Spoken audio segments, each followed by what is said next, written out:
नमस्कार दोस्तों, वैश्विक संवाद के इस मंच पर मैं अनुपम ठाकुर आपका स्वागत करता हूं। आज मैं आपको एक ऐसी कहानी सुनाने जा रहा हूं जो न केवल आपके दिल को छुएगी बल्कि आपको यह भी सिखाएगी कि संघर्ष और मेहनत से बड़ी कोई ताकत नहीं है। यह कहानी है कमलेश कुमार की, जिन्होंने अपने पिता के अपमान का बदला अपनी सफलता से लिया। सोचिए, अगर आपके पिता, जिन्होंने आपकी परवरिश के लिए अपना सब कुछ दांव पर लगाया, उन्हें एक दिन समाज के सामने अपमानित किया जाए, कैसा लगेगा। ऐसा ही कुछ हुआ एक छोटे से गांव में रहने वाले कमलेश के साथ। कमलेश के पिता की एक छोटी सी दुकान थी। वही दुकान उनका सब कुछ था, रोजी रोटी का जरिया और उनका सम्मान। लेकिन एक दिन पुलिस ने बिना किसी वजह के उनकी दुकान बंद करवा दी और उनको सबके सामने अपमानित किया तथा गाली गलौज किया। पिता के चेहरे पर छाई बेबसी और अपमान ने कमलेश के दिल को झकझोर करके रख दिया। उस दिन कमलेश ने ठान लिया, पिता का सम्मान लौटाऊंगा और इस समाज में एक मिसाल बन के दिखाऊंगा। दोस्तों, सोचने और करने में कितना बड़ा फर्क होता है, लेकिन कमलेश ने साबित कर दिया कि जब इरादे मजबूत हो तो कोई भी मंजिल दूर नहीं। कमलेश के पास न पैसे थे न साधन, सिर्फ एक चीज थी, हौसला।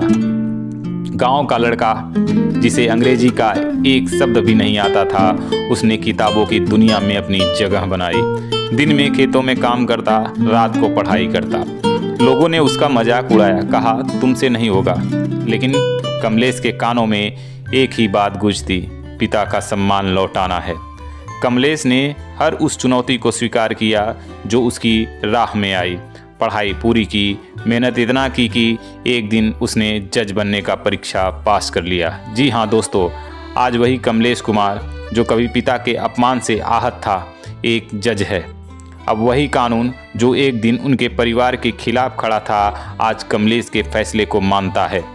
दोस्तों, यह कहानी सिर्फ कमलेश की नहीं, यह हर उस इंसान की है जिसने कभी अपने गरीबी, संघर्ष या अपमान को अपनी ताकत बनाया।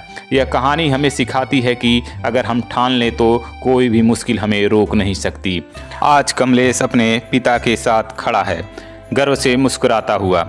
वो पिता जो कभी अपमानित हुए थे, आज अपने बेटे के कारण समाज में सिर ऊंचा करके चलते हैं। यह सब कुछ सिर्फ एक चीज़ से हुआ, संघर्ष। दोस्तों, याद रखिए, अगर आप में मेहनत करने का जज्बा है तो दुनिया का कोई भी मुकाम आपके लिए दूर नहीं है। तो दोस्तों, अगली बार जब ज़िंदगी आपको किसी मुश्किल मोड़ पर लाए तो कमलेश की कहानी को याद कीजिएगा। याद रखिए, असफलता सिर्फ तब तक है जब तक आप कोशिश करना छोड़े हुए हैं। संघर्ष आपका सबसे बड़ा साथी है। आप सुन रहे थे कहानी जो दिल को छू जाए। मैं हूं अनुपम ठाकुर और अगली बार एक और प्रेरणादायक कहानी के साथ आपसे फिर मिलूंगा। तब तक याद रखिए, आप भी अपनी कहानी के हीरो हैं। धन्यवाद।